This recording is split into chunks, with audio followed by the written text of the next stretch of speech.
stop now. Hindi kami makapunta doon sa barko. Kaya kailangan isa-IF ang mga tao punta doon. Ayan. Dadalhin doon sa barko yung mga tao. Ayan, sakay namin. Medyo delikado, pero okay lang yan. Nothing that we can't do.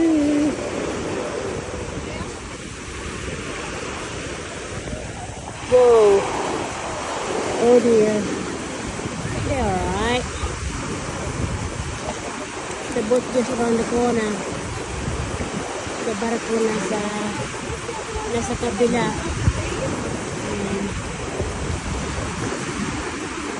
Nasundo kami, dadalhin kami dun sa malaking barko. Kasi yung barko, hindi na punta dito.